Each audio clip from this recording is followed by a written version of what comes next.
સૌને પ્રણામ. હું બહુ આનંદિત થઈ. મહેન્દ્રભાઈ સાથે હમણાં વાત થતી હતી અને એમણે મને ગયા વર્ષે પણ આમંત્રણ આપેલું કે તમે અહીંયા આવો, અને મને આમ એક વર્ષ મોડી આવી એનો અફસોસ છે. ખૂબ સુંદર પ્રવૃત્તિ આખા કેમ્પસમાં, અને ખાસ તો હું તો બહુ આમ દરેક વ્યક્તિ ભાવુક હોય, પણ જરાક મને એમ લાગે કે હું વધારે પડતી છું. એટલે જ્યારે જે સેવા અહીંયા થઈ રહી છે ને એને જોયું ત્યારે એવું થાય કે સૌથી પહેલું આમ સામાન્ય રીતે સેવાના પ્રકલ્પની વાત આવે ને ત્યારે આપણે વિચાર કરીએ, આપણા ધર્મશાસ્ત્રો પણ કહેતા હોય છે કે આપણો જીવ 84 લાખ યોનિમાં ફરે છે, ટ્રાવેલ કરવાની જે વાત આવે છે ત્યારે. અને એ 84 લાખ યોનિમાં આપણો જીવ ફરે તો એમાંથી ક્યારે એવો વિચાર આવે કે આપણે કેટલા જીવોના કલ્યાણના કાર્યોમાં નિમિત્ત બનીએ છીએ.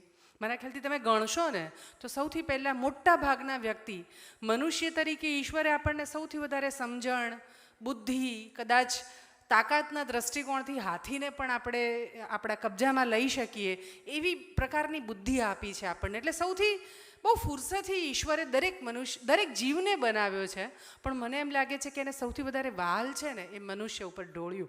અને ઢોળ્યું વાલ એટલે એક જવાબદારી પણ આપી કે તું જાય છે ને આ પૃથ્વી પર તો તારી જવાબદારી છે નૈતિક કે તે મારી બનાવેલી આ સૃષ્ટિ છે એનું તારે જતન કરવાનું છે. અને આ 84 લાખ યોની ફરવું આ જરાક જુદી વાત છે, પણ મને અહીં અહિંસા ધામમાં પ્રવેશ કર્યો, નંદી ધામ પણ હું જોઈને આવી અને મનમાં જે ભાવ થયો મને કહેવાનું મન થાય એટલે હું કહી રહી છું. પછી હું જે કામ કરું છું એની વાત કરીશ એમ. તો એ આપણને સોંપેલી એ જવાબદારી ઈશ્વરે આપણે નિભાવીએ છીએ? મારા ખ્યાલથી એક સવાલ આપણને બધાને થવો જોઈએ, અને હું કહીશ મોટા ભાગના કિસ્સામાં ના.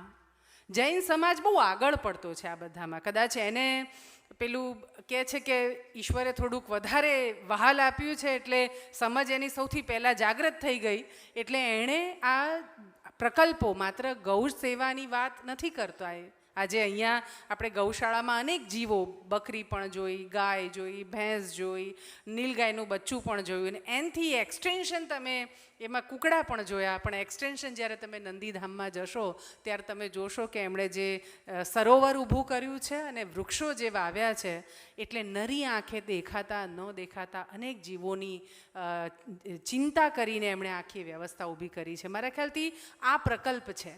84 લાખ યોનીમાં રહેતા દરેક જીવ સુધી આપણે નહીં પહોંચી શકીએ. વેલ માછલી આપણને અહીંયા નથી મળવાની, હા કદાચ મુંદ્રાના દરિયામાં આવતી હોય તો આપણને ખબર નથી, પણ આપણને જેટલા આપણી હાથમાં આપણે જેને જોઈ શકીએ છીએ એના કલ્યાણમાં ક્યાંક આપણે નિમિત્ત બની શકીએ. તો જ્યારે અહીંયાથી વિદાય લેવાની વાત આવે ને જ્યારે કહીએ છીએ એક બીજું જગત પણ છે જ્યાં ઈશ્વર આપણો હિસાબ લે છે એમ, ત્યારે આપણે એ હિસાબ પ્રોપર વેમાં આપી શકીએ કે જો મેં બરાબર કર્યું, તે મને મોકલ્યું તો હું મારા સ્વાર્થ ખાતર નથી જીવ્યો. ડેવલપમેન્ટ જે પ્રકારના થઈ રહ્યા છે, અમે ટ્રી પ્લાન્ટેશન બહુ જ મોટા પ્રમાણમાં, તળાવોનું, આમ તો મારું વિચરતી જાતિઓ સાથેનું સૌથી મોટું કામ, પણ 2015 અને 17માં બનાસકાંઠામાં અને ઉત્તર ગુજરાત પાટણમાં પૂર આવ્યું અને એટલું બધું અમાપ પાણી, અને કચ્છ અને ઉત્તર ગુજરાતની સ્થિતિ પ્રમાણમાં સરખી, આટલું બધું પાણી, ખેડૂતની દીકરી છું એટલે આમ વિચાર પણ આવ્યો કે આમ કાશ એવી શક્તિ ભગવાને આપી હોય અને આમ મોટા મોટા ધરતીમાંના પેલા ઉપર મોટા મોટા કાણા કરી શકાય એના બધા પાણીને પેટાળમાં ઉતારી શકાયું હોત તો,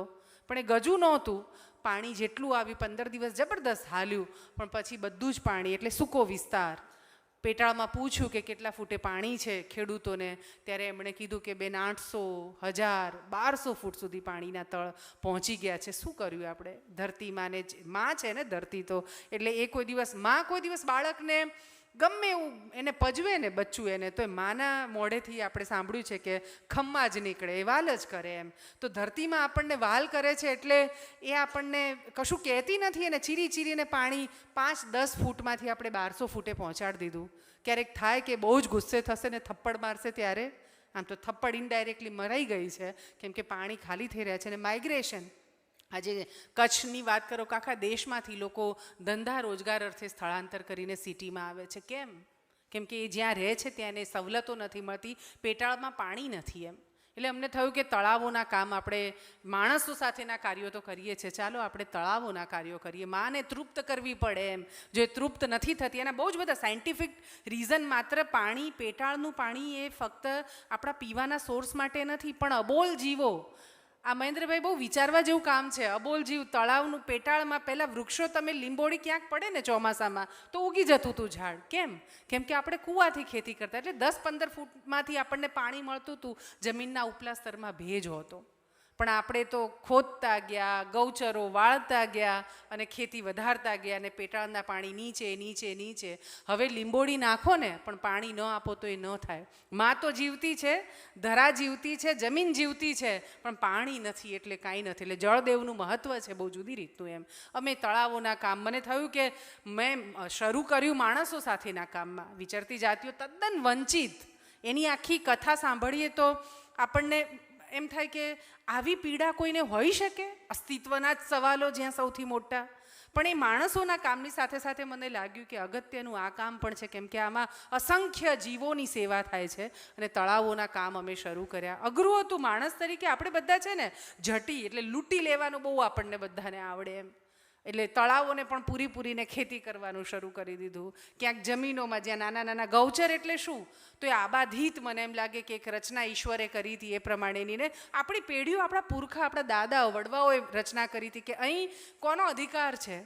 તો એવા જીવોનો અધિકાર છે કે જે પોતાના હક માટે બોલી નથી શકતું. એના માટે આ ગૌચર અથવા ત્યાં જંગલો છે. એમ આપણે શું કર્યું, જેમ તળાવો પૂર્યા એવી રીતના ગૌચર અથવા પડતર જગ્યાઓ છે, બધાને વાળીને આપણે ખેતી કરવાનું શરૂ કર્યું. અથવા મારા માટે આજે શહેરોની વાત કરું તો હું અમદાવાદમાં રહું છું, તમે મુંબઈમાં કે રાજસ્થાનમાં જ્યાં રહો છો, વર્ષો પહેલાં કદાચ એ પણ ખેતરની જમીન હશે, ગૌચરની ખુલ્લી જગ્યા હશે.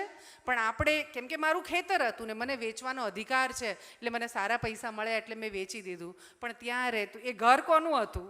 એ માત્ર આપણું જ હતું? હું ના પાડું છું કે ના, એ આપણું ઘર એકલાનું નહોતું. અહિંસા ધામ એ એકલું અહિંસા ધામ માત્ર અહીંયા બેઠેલા ટ્રસ્ટી કે એમનું કોઈ નથી. એ ચીજો તો એ માને જ છે. એ માને છે કે ત્યાં રહેતા દરેક જીવોનું, એટલે સાપ, સસલા, નોળિયા જે પણ છે તમામનું એ છે. એમ પણ આપણે એને પૂછ્યું કે તારા ઘરમાં હું આવું? પરમિશનની વાત છે. આપણે જ્યારે કોઈ પણ મકાનનું ભૂમિપૂજન કરીએ છીએ ત્યારે સૌથી પહેલાં ભૂમિપૂજન, એનો અર્થ જ એ છે કે ત્યાં રહેતા દરેક જીવ, હું તારી ભૂમિમાં આવું છું, તું મને સ્વીકાર કરજે, મને બરકત આપજે. પણ આપણે તો એને ભૂમિમાં, અને જીવો બિચારા અબોલ, કશું જ બોલતા નથી. આપણે ઘૂસતા ગયા એના ઘરમાં. ક્યારેક મને વિજયભાઈ બહુ હસવું આવે વાત કરવામાં, પણ એવું થાય કે આ બધા જ કોઈક વખતે કંટાળી જાય આપણાથી, માણસોથી, અને એવું નક્કી કરે કે ચલો હવે તો ગાંધીનગર અને દિલ્હીમાં જઈ અને આપણે રાડ પાડવી છે. બસ થઈ ગયું, માણસે અમારી ઉપર બહુ જ અત્યાચાર કર્યો. તમે જુઓ કે ગાંધીનગરની વિધાનસભામાં સાપ, સસલા, નોળિયા, નીલગાય, શેળો, અસંખ્ય જીવો જો પહોંચી જાય છે ને પોતાના અધિકાર માટે વાત કરે છે, તો સ્થિતિ શું થશે? એમ એ જાગે ને, પ્રકૃતિ જાગી જ ગઈ છે. આપણને કોરોના આવે ત્યારે સદંતર ભાન થઈ જાય છે કે સાલું બહુ ગરબડ થઈ ગઈ, આપણે કંઈક નુકસાન કર્યું છે. એમ પણ જુઓ, જગત સ્થગિત થઈ ગયું ને, તો અમદાવાદની વચ્ચે આવેલા સીજી રોડમાં આપણને નીલગાય દેખાય, કેમ કે એનું ઘર હતું એટલે એ આવ્યું ત્યાં આગળ. તો મુદ્દો એ છે કે ક્યાંક હવે એક સ્થિરતા, એક સ્થગિતતા જુદા પ્રકારે લાવવાની જરૂર છે. ને પૃથ્વી એ માત્ર મનુષ્યની નથી, આ પણ વિચારવાની જરૂર છે. અમે તળાવો 300 જેટલા ઉત્તર ગુજરાતમાં ઊંડા કર્યા, અને ભાવિ પેઢી માટે, પેઢી એટલે માત્ર મનુષ્ય નહીં પણ સમગ્ર જીવસૃષ્ટિના પરિપ્રેક્ષમાં કર્યા. અને સંકલ્પ, અહીં જેમ અહિંસા ધામ શરૂ કર્યું ત્યારે એક પેલા વિડીયોમાં જો 5 એકર જગ્યા, એમને કલ્પના નહોતી કે આટલું બધું થવાનું છે. પણ કોઈક એક વ્યક્તિ સારા કાર્યને લઈને શરૂઆત કરે છે ને, તો પાછળ પેલા આપણે હવન કરીએ ત્યારે સૂચિ સર્વો એક જ વ્યક્તિ, પેલું એમ કહે છે કે નવચંડી યજ્ઞ થાય ને તો એનો જે સૂચિ સર્વો પકડે ને પછી હવનમાં જે નાળિયેર હોમે એને સૌથી વધારે પુણ્ય મળે. એમ આપણા બ્રાહ્મણોએ એની પુણ્ય તો બધાને જોઈએ, મને જોઈએ ને તમને જોઈએ, પણ પેલો હવન તો એક જ કરી રહ્યો છે, મને કેવી રીતે પુણ્ય મળે? એટલે વાત આવી ગઈ નળાછડી, કે નળાછડી તમે બધા પકડશો ને તો તમને પણ એ પુણ્ય અર્જિત થશે. એટલે બધાએ નળાછડી. તો આ અહિંસા ધામમાં શરૂ જેણે પણ કર્યું હોય, અમે એક તળાવનો પ્રકલ્પ કર્યો, એક જ તળાવનો પ્રકલ્પ હતો, પણ આજે તમે જુઓ કે અનેક લોકો પેલી નળાછડી પકડીને મદદ કરી રહ્યા છે. જંગલો, વૃક્ષો કરવાની વાત આવી તો એ થયું કે આપણે હું કોઈ પર્યાવરણ કે ગ્લોબલ વોર્મિંગ માટે નહીં કરી રહી. હા, એ ઇનડાયરેક્ટલી એની અસર થવાની જ છે, પણ મને એમ થાય કે હું ઉપર જાઉં ને, અથવા તો એ જવાબ આપી શકું કે માં તે અમને અહીંયા મોકલ્યા હતા, હે ઈશ્વર તે મને અહીંયા મોકલી હતી, તો મેં મારાથી બનતું ઉત્તમ કરવા માટે કોશિશ કરી છે, અને તારા તમામ જીવોનું ધ્યાન રખાય એને માટેની કોશિશ કરી છે. એટલે જંગલો કરવાની શરૂઆત કરી.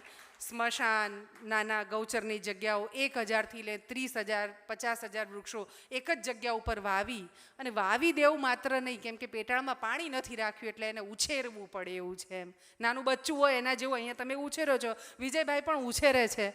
ઉછેરવું અગત્યનું છે. પેલું આપણે ઘણા વિશ્વ પર્યાવરણ દિવસે ખૂબ લોકો વૃક્ષો વાવી દે, અને મારા ખ્યાલથી જો બધા ઉછળી ગયા હોત ને તો આપણે આની ચિંતા કરવાની જ જરૂર નહોતી, આખી ધરતી હરિયાળી હોત. પણ પ્રશ્ન એ છે કે બચ્ચું જન્મે અને પછી મા એને બીજા દિવસથી કહી દે કે જા હવે કાલથી તું તારું બધું જાતે કરી લેજે.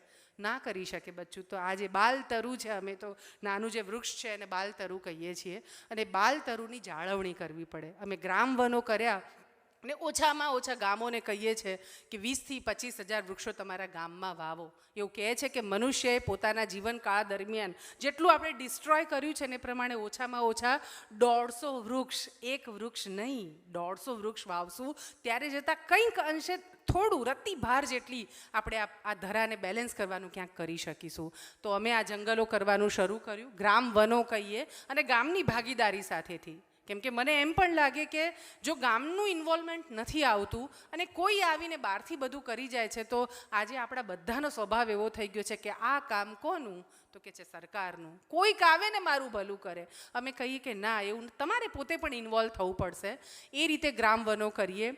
1,000થી લઈને 30,000 50,000 વૃક્ષો એક જ જગ્યા ઉપર 3 થી 4 વર્ષ માટે અમે વૃક્ષ મિત્ર રાખીએ છીએ, જે એને સાચવવાનું કરે, પાણી બધી જ ફેસિલિટી સાથે. આવા 240 ગ્રામ વન કરે ને એમાં 14.5 લાખ વૃક્ષો અમે વાવેલા અત્યારે ઉછેરી રહ્યા છીએ.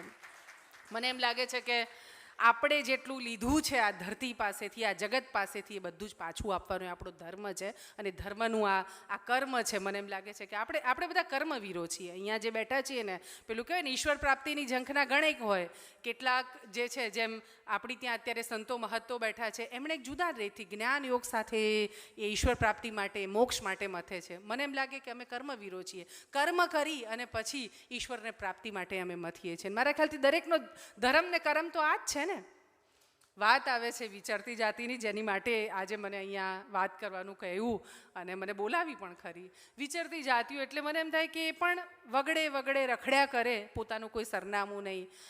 પૂછો કે ક્યાંના તમે? આપણે મુંબઈ રહેતા હોય કે અમદાવાદ રહેતા હોય ને તમને પૂછે કે તમે ક્યાંના, તો આપણી પાસે આપણું એક સરનામું છે, આપણી એક જગ્યા છે જ્યાંથી આપણે આવીએ. આ લોકો કહે કે અમને ખબર નથી અમે ક્યાંના, અમે રાજસ્થાનના છીએ, અમે સિંધના છીએ, અમે તો ફરનારા. એમ અમારી પાસે મને ઘણી વખત કે બેન અમારે ઠેકાણા ના હોય કોઈ. એમ હવે આ ઠેકાણા જેના નથી એવા વ્યક્તિઓને, સરનામા વિનાના માનવીઓ અમે એમને કહીએ. એને સરનામું પહેલાં કદાચ આપણી આખી વ્યવસ્થાઓ જે પ્રકારની હતી એમાં એમનો રોલ પણ હતો. કદાચ એને સરનામાની જરૂર પણ નહોતી, અને ફરતા હતા. કાંસકીઓ બનાવીને આપવાનું કામ કરે, માટીમાંથી ઘર બનાવવાનું કામ કરે, કોઈ છે તે પેલા ઘંટી ટાંકીને વેચવાનું કામ કરે, બહુ રૂપિયા, વાદી મદારી સરાણિયા, છુરી ચક્કુની ધાર કાઢે. એ બધા જો આપણા ગામમાં અને આપણા ત્યાં આવે નહીં તો આપણી વ્યવસ્થા આખી ખોરવાઈ જતી હતી. એ પ્રકારની આખી એમની પરિસ્થિતિ.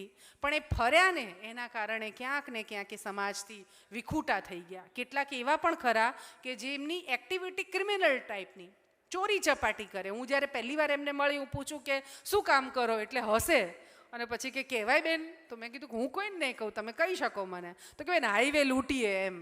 એટલે આવા એને બોલવું. અને આ જે તમે કીધું ને કે પ્રેમ, આજે ગાયોને આપણે જોઈએ બહુ પ્રેમથી એની પાસે જાય. દીદીની વાત કરી કે સાપ ઝેરી છે પણ ઊભા રહી જાય એની પાસે જઈને. તો મને એમ લાગે છે કે દરેક વ્યક્તિ આપણા વાઇબ્રેશનને ઓળખે છે, આપણને ઓળખે છે, કશું જ બોલ્યા વગર એને ઓળખે છે. એટલે આજે હાઈવે રોબરી કરવાવાળા, ઉત્તર ગુજરાતમાં એક ગામ છે જ્યાં બહેનો, બહુ જ નાની ઉંમરની દીકરીઓ 10-12 વર્ષની હોય અને એને પ્રોસ્ટિટ્યુશનમાં, દેહ વેપારમાં નાખી દે. આપણે ધ્રુજી જઈએ. આપણે કલ્પના ન કરી શકીએ 10-12 વર્ષની દીકરી અને મા, પિતા, મામા, કાકા, પોતાનો જ પરિવાર પોતાની દીકરીને આ કેવી રીતે, આ કેવો સમાજ છે, આપણે કલ્પના ન કરી શકીએ એવી વાત. પણ મુદ્દો એ છે કે તમારી અંદરની ભાવના શુદ્ધ હતી. એમની પાસે જઈને ઊભી રહી, ચોરી કરવાવાળા વ્યક્તિઓ પાસે જઈને ઊભી રહીને ખાલી મેં કીધું નથી, કેમ કે મને એવું પણ લાગે કે મેં એના ખાસડામાં પગ નથી મૂક્યો કે હું એને સલાહ આપી શકું કે તું આવું ન કર, તું આવું ન કર. એની હાલત જ એટલી દરિદ્ર છે, એને હું કેવી રીતે કહી શકું? પણ શું કર્યું? એક સમાજ સેવક શું કરી શકે? તો બહેતર ઓપ્શન આપવાનું કામ કરી શકે કે આ પણ એક વિકલ્પ છે દાખલા તરીકે મહેન્દ્રભાઈ સાથે વાત થતી હતી, અમારા ઘણા પરિવારો હિંસા એટલે શિકાર કરવાનું કામ કરતા હતા. વ્યક્તિગત રીતે હું તો કોઈને થપ્પડ મારવાની શું, બહુ ઊંચા અવાજે કોઈને બોલવાનું હોય તોય મને હું સરકાર સામે બહુ લડું, ઝઘડું આ બધા પરિવારો માટે કે આ કરવું પડશે એવું કરીને. પણ આ પરિવારો શિકાર કરે ને હું મૂંગા મોઢે જોયા કરું, મને અંદરથી જબરદસ્ત બળતરા થાય. મને એમ થાય કે આવું કેમ? પણ વાત હતી વિકલ્પ આપવાની. એ આપતી ગઈ અને કશું જ બોલ્યા વગર શાંતિથી જ્યારે એમની ત્યાં બેઠા હોઈએ ને પોતાની મેળે આવીને જેમ પેલા હથિયાર હેઠા મૂકે ને એમ એ લોકોએ ચોરીઓ ક્યારે મૂકી એ ખબર નથી મને. કેટલાક એમ કે બેન અમારા ઉમરભાઈ વિજાપુરમાં એક ભાઈ એમ જબરદસ્ત 4 સ્ટેટની પોલીસ એની પાછળ, શિકારી પણ જબરદસ્ત, અને લૂંટફાટમાં તો નંબર. મને કે હું બેન લક્ઝરીઓ હાઈવે પરની હું બ્લોક કરું ને એટલે આમ 15-20 લક્ઝરી ટ્રક આ બધાની લાઈન લાગે અને પછી આમ અમે ઉતરીને મારી આખી ટોળી લૂંટફાટનું એમ. અને એની વસાહતમાં જતી દર વખતે જુએ બધા મતદાર કાર્ડને ઓળખના આધારો બનાવવાના કામો કરતી એ વખતે એક દિવસ અમે કોઈ દિવસ ભેટો ના થાય પણ એનું નામ બહુ જબરું. એક દિવસ એવું થયું કે હું નીકળતી હતી ને મને સામે મળ્યા અને મેં એમને એવું કીધું કે મને એવું લાગે છે કે તમારે અહીંયા રહેવું જોઈએ, અમને તમારી જરૂર છે આ વસાહતમાં.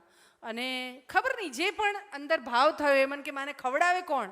મેં કીધું એ તો તમારે વિચારવાનું છે ને, ઉપરવાળો, મહેનત તો કરી શકીએ આપણે, બસ આટલી જ વાત.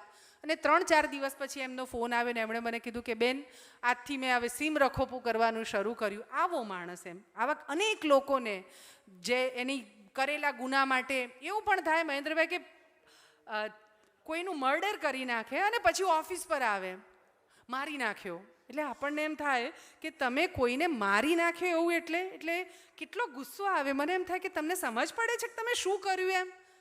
હું એને કહું કે અહીં બેસ એમ, અને મને ખ્યાલ છે કે મને ક્રોધ આવતો એક બાજુ, અને એમ છતાં એ ક્રોધને સમાઈને તમારે એને ટેકલ કરવાનો છે. આવા અનેક લોકોને માત્ર પ્રેમ એ મને માને કે તમે કહો છો ને આ ચીજો અમારે નથી કરવાની. આજે લગભગ 70,000 જેટલા પરિવારો જે ચોરી ચપાટી આ બધા ખરાબ જે કૃત્યોમાં જ્યાં જોડાયેલા હતા એમાંથી બહાર નીકળી ગયા માત્ર પ્રેમ.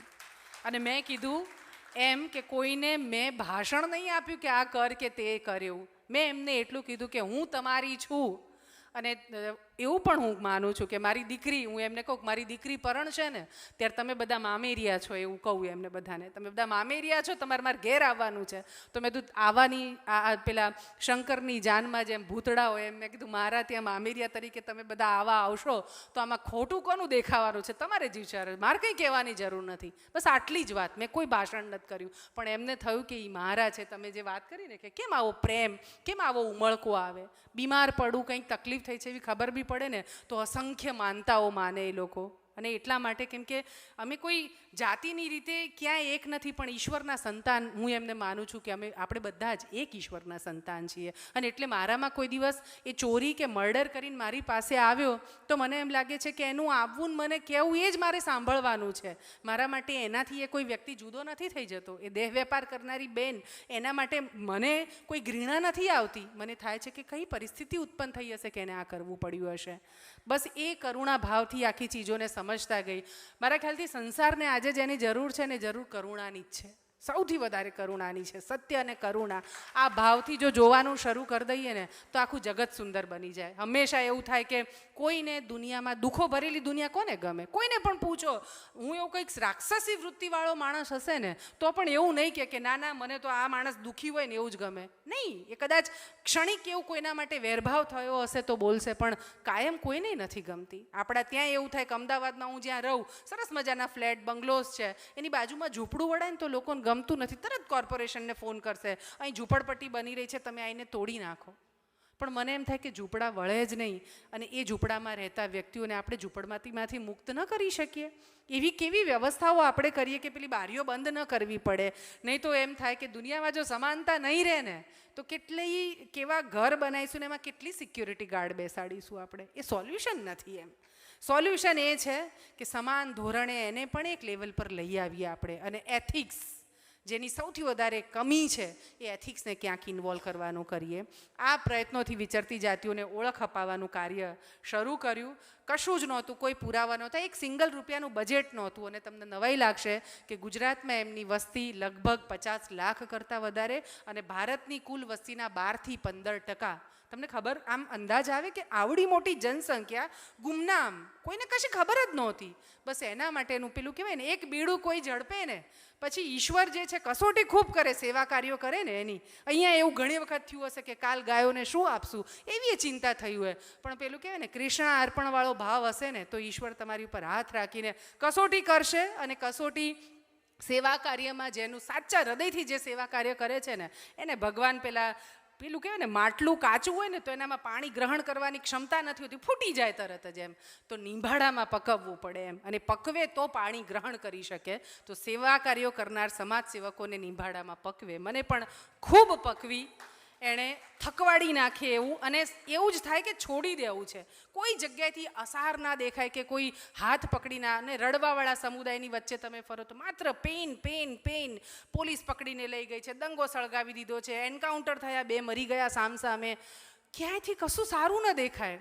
પણ હું એક જ વાત, થોડીક નાસીપાસ પણ થતી, પણ પછી જે દિવસે મેં ઈશ્વરને કીધું ને, હું બહુ દ્રઢપણે કહું છું કે મેં કીધું એને, કેમ કે મને એમ લાગે કે સંતાન તરીકે આપણે સાચા હોય ને તો ઈશ્વર પાસે માંગવાનો ને એની સાથે ઝઘડવાનો આપણે અધિકાર છે એમ. એટલે મેં એને કીધું કે તે નક્કી જ કર્યું છે ને મને થકવાડવાનું, તો જા હું તને ચેલેન્જ કરું છું, નહીં થાકું ને કરીને બતાવીશ એમ.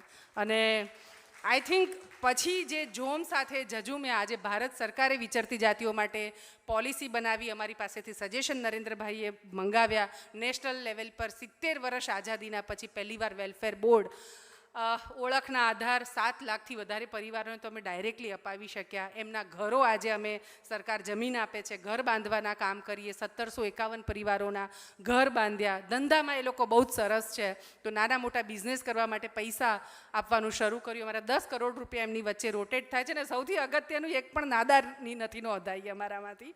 અને 10,000 પરિવારોને એ લોન આપીએ. કચ્છનું બહુ મોટું ઋણ છે. આ કામ આખું સેવા કાર્ય શરૂ કર્યું ત્યારે સૌથી પહેલાં કાંતિસેન શ્રોફ, લીલાધર ગડા અધા જેને આપણે કહીએ, અને ચંદ્રકાંતભાઈ ગોગરી મને પૂછે કે તારે શું કરવું છે, અને મેં એમને કીધું કે આ ભણશે નહીં ને ત્યાં સુધી આમની પેઢી બદલાશે નહીં. એટલે ગાંધીનગરના પાંસરમાં ચંદ્રકાંતભાઈએ 33 વીઘા જગ્યા લઈ આપીને ત્યાં 1000 બાળકો ભણી શકે એવું સંકુલ અત્યારે ત્યાં અમે કરી રહ્યા છે. અનેક પ્રકારના સેવા કાર્યો થઈ રહ્યા છે. કોઈ એક વ્યક્તિ શરૂઆત કરે છે, પછી તો આ અનેકોનું કાર્ય છે. તમને બધાને જેને પણ ઈચ્છા થાય આ કાર્યોમાં જોડાઈ શકે છે. અને મને એમ થાય કે આ કરવું પડશે, નહીં કરીએ ને તો નહીં ચાલે. અને સ્વથી સર્વ સુધીની પેલી વિભાવનામાં આપણે આવીશું તો આ જગતને સુંદર બનાવી શકીશું. અને આવનારી પેઢીને આપણે જળ થળ એટલે વૃક્ષો, વાતાવરણ, પાણી, આ બધું જ આપણે સરસ આપવું છે. એ માટે તો અહિંસા ધામથી લઈને સદભાવના વૃદ્ધાશ્રમથી લઈને અનેક લોકો પ્રયત્ન કરે છે, પણ આખા જગતને સુંદર બનાવવાના પ્રયત્નમાં આપણે લાગવું પડશે ને. પ્રયત્ન આપણે સંકલ્પ કરશું. મને એમ નથી કે આપણે 1000 લોકોનું એક સાથે ભલું કરી દેવું છે, ના. આપણાથી બનતા 5નો હાથ આપવાનું કરીએ ને, પગ નહીં ખેંચવો, હાથ આપવાનું આપણે કરશું. અને સ્વથી સર્વ સુધીની એક વિભાવના નક્કી કરશું તો મને એમ છે કે આપણે આ દુનિયાને સુંદર બનાવી શકીશું. અહિંસા ધામ તમારો બધાનો ખૂબ ખૂબ આભારી, ઋણી છું. તમે મને અહીંયા બોલાવી, અને જે મેં આજે જોયું છે ને ગાયો માટેની જે સેવા, મારા ખ્યાલથી બેનમૂન છે, અને હું કોઈ શબ્દોમાં વર્ણવી શકું એમ નથી. ખૂબ ફરું છું એટલે મેં અનેક ગૌશાળાઓ, પાંજરાપોળોની મેં મુલાકાત પણ કીધી છે. તમે બહુ આશાવાદી, અનેક લોકો અહીંયા આવીને શીખીને એમના વિસ્તારમાં કરી રહ્યા છે. પણ આ મૂંગા જીવો છે, જે મેં પહેલાં કીધું એમાં કુદરતનું કામ છે, ને ઈશ્વર સૌથી વધારે રાજી. એટલે જૈનો સુખી છે. હું એક જ લીટીમાં કહું ને તો આમ એક નાનકડી વાત હું અનેક જગ્યાએ કહું છું કે અમે તો પટેલ ભેંસો ગાયો ખૂબ રાખીએ, પણ અમારી ભેંસને કે ગાયને પાડો કે વાછડો આવે ને તો અમે પાંજરાપોળોમાં મૂકી આવીએ. એટલે અને એની સેવા જૈનો કરે એટલે જૈન સમાજ સુખી છે એમ. અને આ મારા ખ્યાલથી સૌએ શીખવાની જરૂર છે. સૌને વંદન, પ્રણામ. Thank you.